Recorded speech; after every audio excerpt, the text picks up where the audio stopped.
The one-term movement cannot afford to lose any of the leaders. You guys must stick together.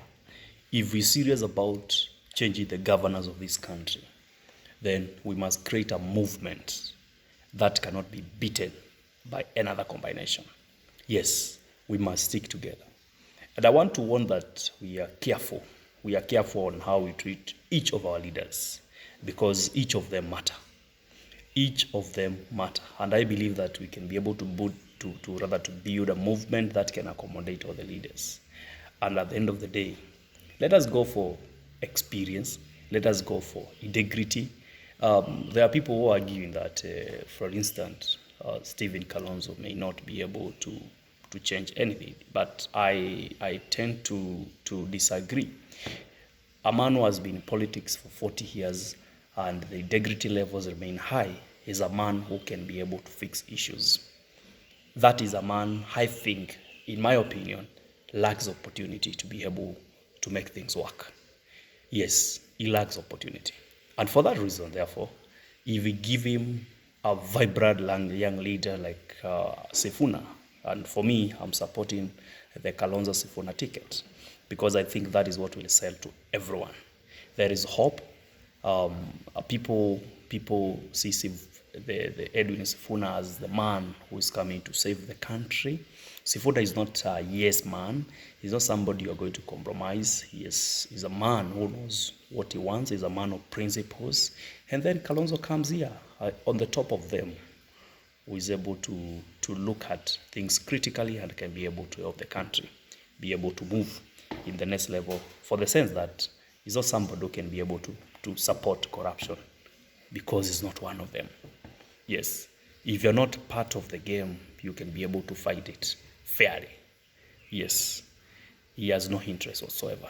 So I think that we need to be careful that we do not lose any of these. Why do I want one term? Why am I a one-term movement supporter? Number one, I want Ruto and another presidency that will ever take over in this country to understand that you can't play with Kenyans. Yes, you can be a one-term president if you don't do what Kenyans want or what they expect you to do when they are electing you. Number two, it is to end the bad governance and arrogance we have with the current regime and the people in the government. We need to cut this one to a stop because we need a country that works for everyone. Everyone. We want schools to be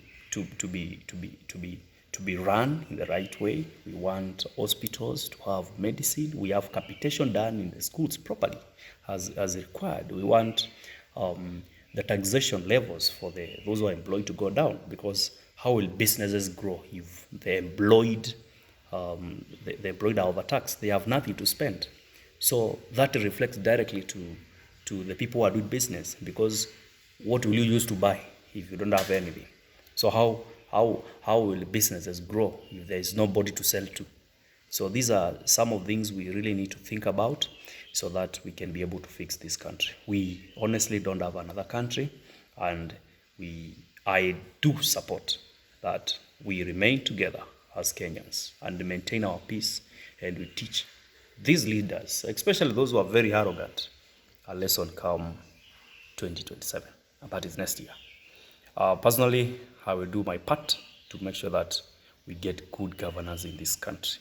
If everyone and each one of us can be able to do the little they can to educate the larger community on what is expected, then we are going to have a country we are proud of, all of us. One term is the way to go. Let's fix this. It's our country.